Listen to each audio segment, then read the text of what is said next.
గజ్వేల్లో MLA KCR camp కార్యాలయంపై దాడికి నిరసనగా BRS బంద్ కొనసాగుతుంది. గజ్వేల్ ప్రజ్ఞాపూర్ మున్సిపాలిటీలో దుకాణాలు మూతపడ్డాయి. బస్ డిపో వద్ద బైఠాయించిన బీఆర్ఎస్ శ్రేణులను పోలీసులు అదుపులోకి తీసుకున్నారు. ఎలాంటి అవాంఛనీయ ఘటనలు లేకుండా పోలీసులు భారీ బందోబస్తు చేపట్టారు. తెలంగాణలో కాంగ్రెస్ ప్రభుత్వం ఇచ్చిన 6 హామీలు అమలుపై విమర్శలకు ప్రతిస్పందనగా రాష్ట్ర ఐటీ పరిశ్రమల శాఖ మంత్రి శ్రీధర్ బాబు స్పందించారు. మెజార్టీ హామీలు అమలయ్యాయని, మిగతా హామీలు 5 ఏళ్లలో నెరవేర్చనున్నారని, తులం బంగారం హామీని త్వరలో పూర్తి చేస్తామని హామీ ఇచ్చారు. బీఆర్ఎస్ పార్టీ ఇచ్చే 420 హామీలు ప్రజలను మోసం చేసే ప్రయత్నం మాత్రమే చేశాయని, కాంగ్రెస్ ప్రభుత్వం ప్రాక్టికల్ గా ఐక్యంగా పనిచేస్తోందని తెలిపారు. సిపిఐ సీనియర్ నేత నారాయణ గ్యాస్ కొరత పెరుగుతున్న ధరలపై ఆవేదన వ్యక్తం చేశారు. తన ఇంట్లో కాఫీ, టీ కూడా లేదని, కేవలం పండ్లు తింటూ కాలం గడుపుతున్నట్లు తెలిపారు. ప్రధాని మోదీని విమర్శిస్తూ కేంద్ర ప్రభుత్వం విఫలమైందని, సామాన్యులు ఇబ్బందుల్లో ఉన్నారని అన్నారు. అమెరికా అధ్యక్షుడు డొనాల్డ్ ట్రంప్ నిర్ణయాల కారణంగా ఉద్భవించిన యుద్ధ వాతావరణం కూడా ఈ సమస్యలకు ప్రధాన కారణమని తెలిపారు.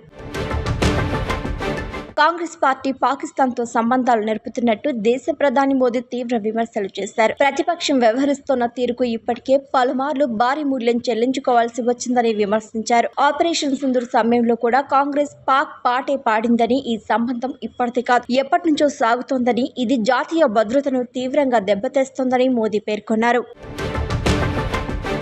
గృహహింస, వేధింపులకు గురైన మహిళలకు సహాయం అందించే ఏక పరిష్కార కేంద్రాలు సరిగ్గా పనిచేయడం లేదని రాహుల్ గాంధీ విమర్శించారు. ఈ విషయంలో మోదీ ప్రభుత్వం ఎవరి మాట వినడం లేదని రాహుల్ గాంధీ ఆగ్రహం వ్యక్తం చేశారు. భద్రత ప్రభుత్వ ప్రాథమిక బాధ్యత అని, హింస నుంచి తప్పించుకున్న మహిళలకు సహాయం అందించక తలుపులు మూసేయడాన్ని ఆయన ప్రశ్నించారు. నటి త్రిషా కృష్ణన్ నటుడు విజయ్ తో ప్రేమలో ఉన్నారని వచ్చిన రూమర్లపై పరోక్షంగా స్పందించారు త్రిష. తన సోషల్ మీడియా ఖాతాలో త్రిష షేర్ చేసిన కోట్స్ నెటిజన్స్ ను ఆకర్షిస్తున్నాయి. మనశ్శాంతికి భంగం కలిగించే దేన్నైనా వదిలేయాలి. మీ విలువ మీకు తెలిసినప్పుడు ఇతరుల మాటలు మిమ్మల్ని బాధించలేవు. కొన్నిసార్లు మౌనమే ఉత్తమ సమాధానం అని అర్థం వచ్చేలా ఉన్న ఈ పోస్టులు తనపై వస్తున్న పుకార్లకు సమాధానంగానే పెట్టారని పలువురు భావిస్తున్నారు. త్రిష విజయ్ తో విదేశాల్లో కలిసిన ఫోటోలు నెట్టింట్లో వైరల్ కావడంతో చర్చలు మళ్లీ ఊపందుకున్నాయి. అయితే ఆ ఫోటోలు మార్ఫింగ్ చేసినవని తెలియడంతో వివాదం సద్దుమణుగుతోందనే విశ్వాసం వ్యక్తం చేస్తున్నారు అభిమానులు. సినీ నటుడు జేడి చక్రవర్తి కమల్ హాసన్ చేసినంత విభిన్న పాత్రలు ఎవరు చేయలేదని, ఆయన నటన ప్రతి నటుడికి బెంచ్ మార్క్ అని ప్రశంసించారు. తరుణ్ భాస్కర్ ప్రధాన పాత్రలో కశ్యప్ శ్రీనివాస్ దర్శకత్వంలో రూపొందిన గాయపడ్డ సింహం మే 1న విడుదల కానుంది. ఈ చిత్రంలో తాను చాలా వేరియేషన్స్ లో ఉన్న పాత్రల్లో పోషించానని, ఇది తన కెరీర్ లో గుర్తుండిపోయే పాత్ర అవుతోందని తెలిపారు. మణి అనగనగా ఒక రోజు తర్వాత మళ్లీ అలాంటి పాత్ర లభించడం అదృష్టమని అన్నారు. నటి సుభాష్ని చెన్నైలోని పోరూరులో ఉరివేసుకుని ఆత్మహత్య చేసుకోవడం కలకలం రేపింది. భర్త పిపిన్తో వీడియో కాల్లో వాగ్వాదం అనంతరం మనస్తాపంతో ఈ నిర్ణయాన్ని తీసుకున్నట్లు పోలీసులు అనుమానిస్తున్నారు. శ్రీలంకకు చెందిన ఆమె కయల్ సీరియల్ ద్వారా గుర్తింపు పొందింది. అలాగే కొన్ని సినిమాల్లో నటించింది. షూటింగ్ల కోసం చెన్నైలో ఒంటరిగా ఉంటుంది. పోలీసులు కేసు నమోదు చేసి వీడియో కాల్ సహా అన్ని కోణాల్లో దర్యాప్తును కొనసాగిస్తున్నారు.